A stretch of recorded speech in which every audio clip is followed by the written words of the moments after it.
नमस्कार, बहुत स्वागत है आपका रिपब्लिक भारत पर। आपके साथ मैं हूं मीनाक्षी रजक। बुलेटिन की शुरुआत कर रहे हैं लोकसभा चुनावों की खबर के साथ, जहां आपको बता दें कि लालू यादव और तेजस्वी यादव पर चिराग पासवान ने हमला बोला है और कहा है कि किसी और यादव नेता को आगे बढ़ने की वोट नहीं दे सकते हैं। ये लोग केवल अपने परिवार को बढ़ाना चाहते हैं, अपनी जाति के तेज तर्रार नेता का आगे निकलना इन्हें मंजूर नहीं है। ये कहा गया है चिराग पासवान के द्वारा। उन्होंने कहा है कि पप्पू यादव को हराने के लिए एनडीए का प्रचार कर रहे हैं तेजस्वी, क्योंकि एक सभा को संबोधित कर रहे थे तेजस्वी यादव, जिसमें उन्होंने कहा कि अगर आप आरजेडी को, बीमा भारती को टिकट नहीं दे सकते, वोट नहीं दे सकते हैं तो कहीं और न जाए, एनडीए को ही वोट करते हैं।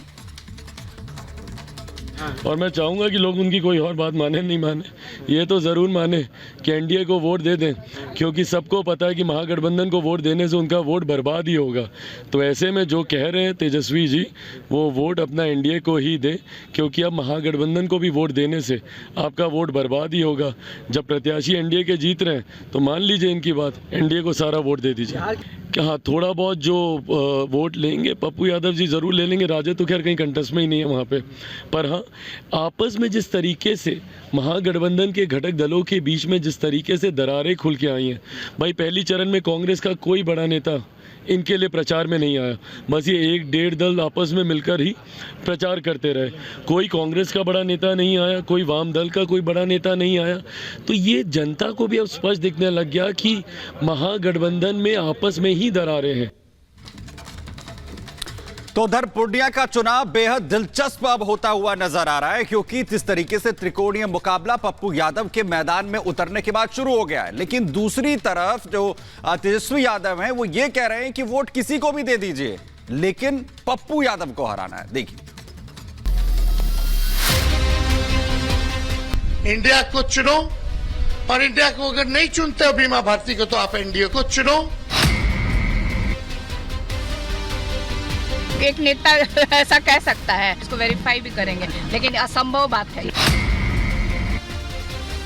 गठबंधन अलायंस के पास न कोई विजन है, न कोई विश्वास है। सत्ता पर काबिज होने से पहले ही आईएनडीआईए गठबंधन के नेताओं का घमंड साफ नजर आने लगा है। मतदान से पहले ही पूर्णिया की जनता अपना जनप्रतिनिधि चुन चुकी है। जाति और दल की राजनीति से ऊपर उठकर वोटर पप्पू यादव की ओर दिख रहा है। पूर्णिया की जनता में पप्पू यादव का ये क्रेज ही तेजस्वी की बौखलाहट की वजह बन गई है।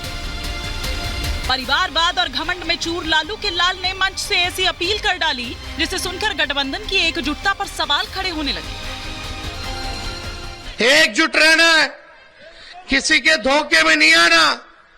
ये कोई एक व्यक्ति का चुनाव नहीं है, ये दो धारा, या तो एनडीए या तो इंडिया, या तो एनडीए या तो इंडिया की लड़ाई है। या तो आप इंडिया को चुनो, और इंडिया को अगर नहीं चुनते हो बीमा भारती को, तो आप एनडीए को चुनो। साफ बात, साफ बात है। तेजस्वी यादव बीमा भारती के समर्थन में वोट मांगने पहुंचे थे, लेकिन जनता की जुबान पर पप्पू यादव का नाम था।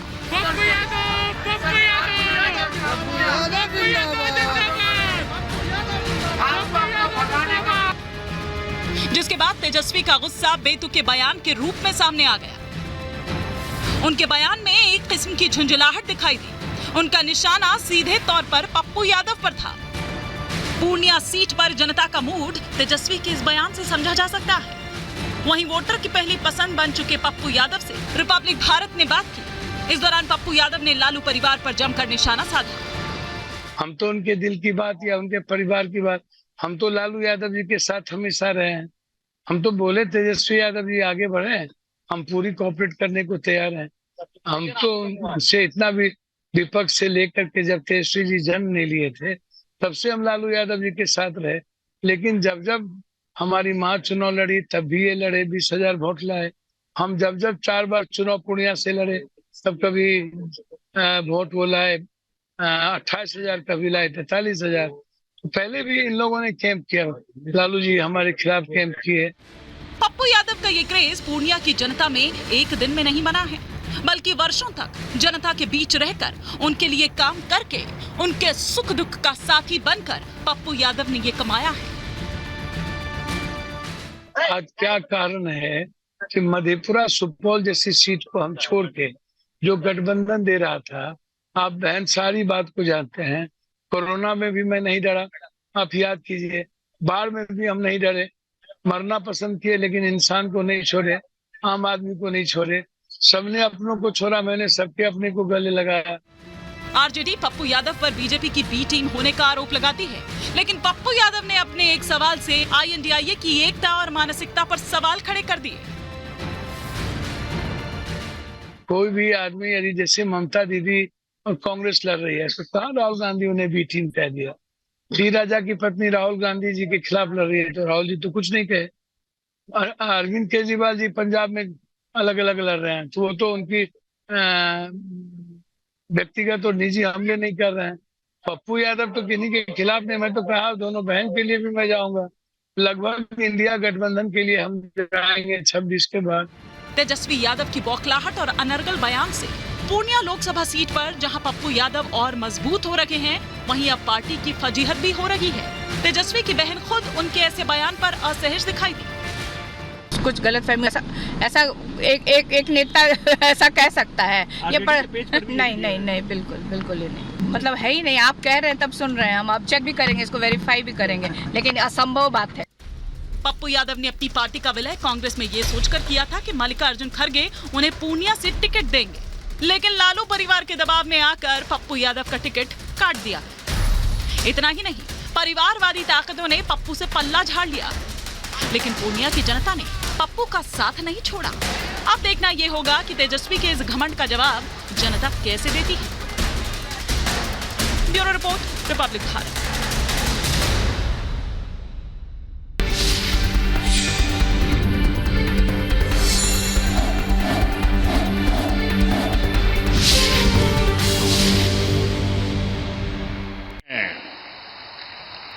और मेरे लिए तो खुशी है कि 22 जनवरी को अयोध्या में आकर के भी मुझे आशीर्वाद दिया था।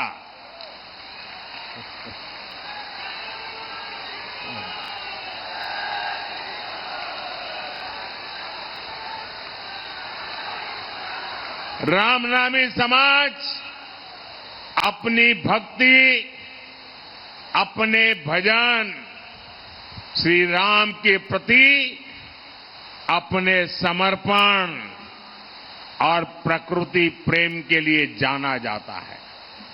कहते हैं राम नामी समाज के पूर्वजों ने 150 साल पहले ही बता दिया था कि राम मंदिर में प्राण प्रतिष्ठा कब होगी।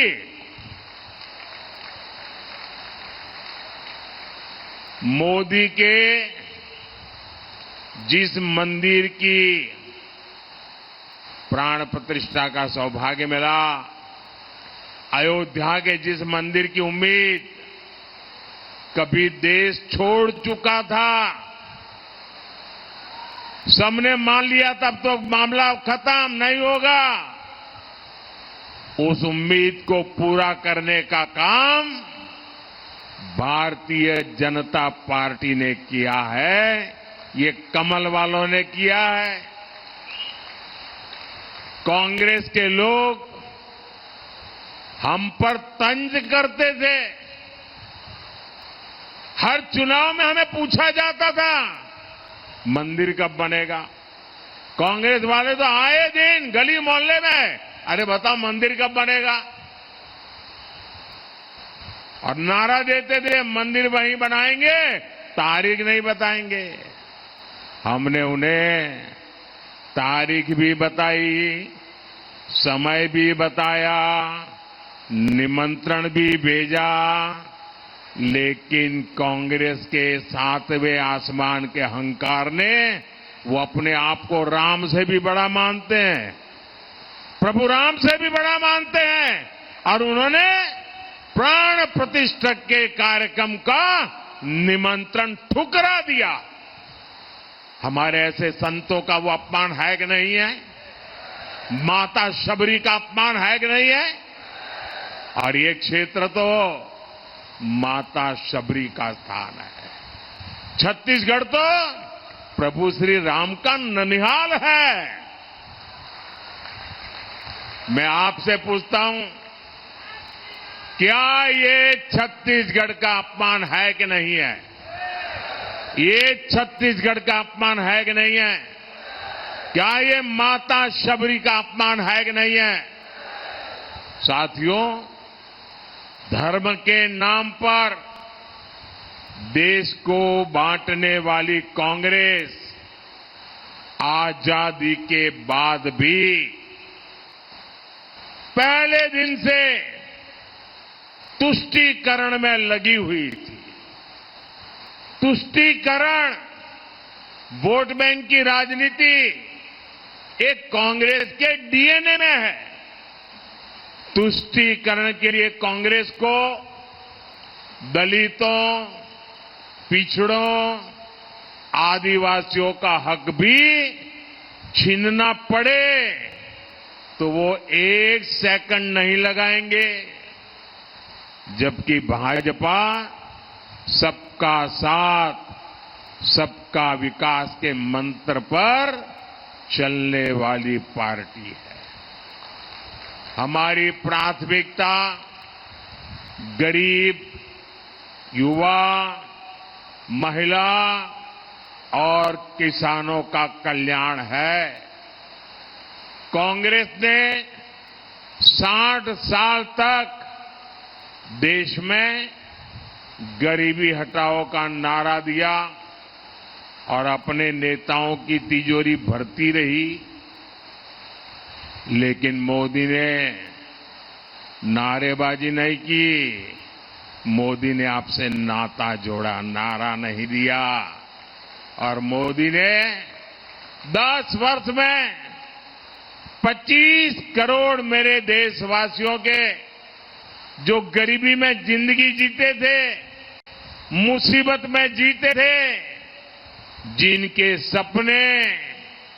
सपने बचे नहीं थे, उन गरीबों को 25 करोड़ गरीबों को गरीबी से बाहर निकाला है। साथियों, गरीब कल्याण के लिए हमारी नीति भी सही है और उससे भी ज्यादा हमारी नीयत सही है। और जब नीयत सही होती है तो नतीजे भी सही मिलते हैं और उसके कारण 25 करोड़ लोग गरीबी से बाहर आए। हमारे पिछले 10 साल का ट्रैक रिकॉर्ड यही है। हम जो कहते हैं उसको करने के लिए मेहनत करने में कोई कमी नहीं रखते। हर चुनौती को चुनौती देते हैं और उसे पूरा करके रहते हैं। अब देखिए, यहां हमारा धान का उदाहरण ले लो। पानी होने के बावजूद यहां का किसान कम फसल उगाता था। फसल कम इसलिए उगाता था क्योंकि खरीद कम होती थी, भाव कम मिलता था, ऊपर से पैसा समय पर मिलता भी नहीं था। लेकिन आपने देखा, हमारे नए मुख्यमंत्री भाई विष्णुदेव साय जी और उनकी पूरी टीम ने आते ही कमाल कर दिया। 2 साल का बाकी बकाया जो था ना, वो भी आपके चरणों में सुपुर्द कर दिया।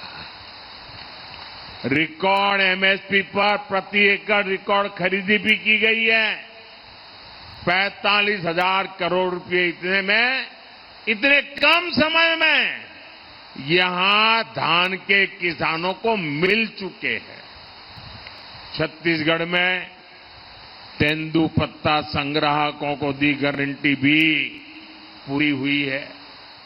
छत्तीसगढ़ के लाखों किसानों को पीएम किसान सम्मान निधि के भी 7,000 करोड़ रुपया मिले हैं। और अब मोदी की गारंटी है, ये पैसे ऐसे ही आगे भी आप मेरे किसान भाई बहनों को मिलता रहेगा।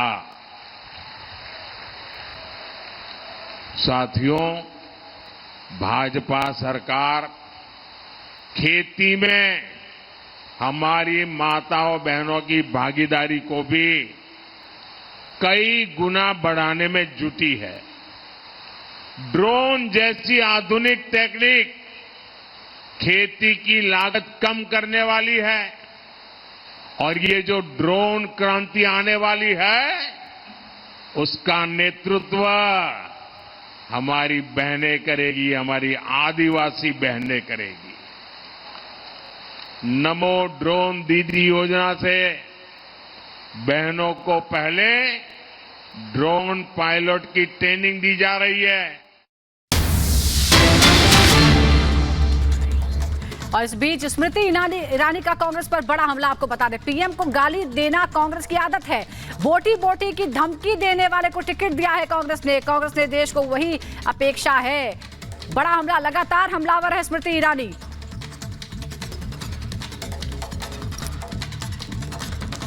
केंद्रीय मंत्री स्मृति ईरानी लगातार क्षेत्रों में अब भ्रमण कर रही हैं, लोकसभा चुनाव में प्रचार कर रही हैं, गांव-गांव में जा रही हैं। लगातार मैं ये कवरेज देख रहा हूं यहां पर। एक बात है, प्रधानमंत्री नरेंद्र मोदी के ऊपर एक बार फिर से निजी हमले शुरू हो गए। कोई उनको तानाशाह विपक्ष में कह रहा है, कोई उनको क्या कहेंगे? ऐसा है, प्रधानमंत्री मोदी पर विपक्ष द्वारा हमला करना ये जनता के लिए आश्चर्य की बात नहीं है। क्यों? सही कह रहे हैं। जनता जानती है मोदी जी ने हर गरीब को राशन दिया। जनता जानती है मोदी जी ने किसान को 6,000 रुपये का किसान सम्मान निधि दिया। जनता जानती है कि मोदी जी ने कोरोना की वैक्सीन मुफ्त में हर हिंदुस्तानी को दी। आज आप जगदीशपुर में खड़े हैं, यहाँ पर जब राहुल गांधी सांसद थे तो इतना खौफ था कि मंदिर में अगर घंटी बज जाए तो कांग्रेस के गुंडे आकर यहाँ पर लोगों को प्रताड़ित करते। पीछे खड़े हैं, सब पूछ लीजिए। तानाशाह के ऊपर दादागिरी है, बाकी और नहीं है। देखा तो तानाशाहियों के ऊपर वो कह रहे हैं कि नरेंद्र मोदी ने कठोर कदम उठाए हैं, इसीलिए वो इस प्रकार से छटपटाए। और ये जनता है, मैं सामान्य जनता के सम्मुख खड़ी। कांग्रेस के नेता ने मुर्दाबाद के नारे तक लगाए प्रधानमंत्री। क्या हो रहा है चुनाव? हम इतना कह रहे हैं, कांग्रेस से अपेक्षित है कि जिस कांग्रेस पार्टी ने एक ऐसे व्यक्ति को टिकट दे दी जो भारत के टुकड़े होने की बात करता है, जिस कांग्रेस पार्टी ने उत्तर प्रदेश में ऐसे व्यक्ति को टिकट दे दी जो मोदी की बोटी बोटी काटने की बात करता है, और ये कांग्रेस के नेता फिर हमको सिखलाते हैं कि वो कितना शिष्टाचार निभा रहे हैं।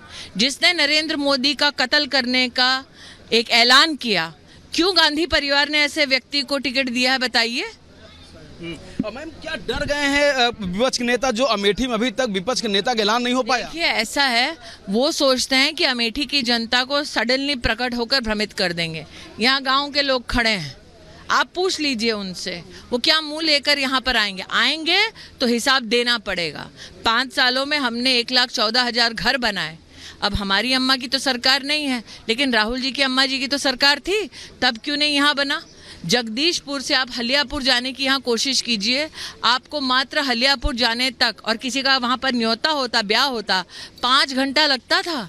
आज वही सफ़र आपने, मोदी जी ने ऐसी सड़कें बनाई हैं, हम 16 मिनट में तय कर सकते हैं। यहाँ गोमती नदी का पुल है, जो उसकी प्रतीक्षा सालों से जगदीशपुर की जनता ने किया। अमेठी का बाईपास है, 30 साल की पुरानी डिमांड थी।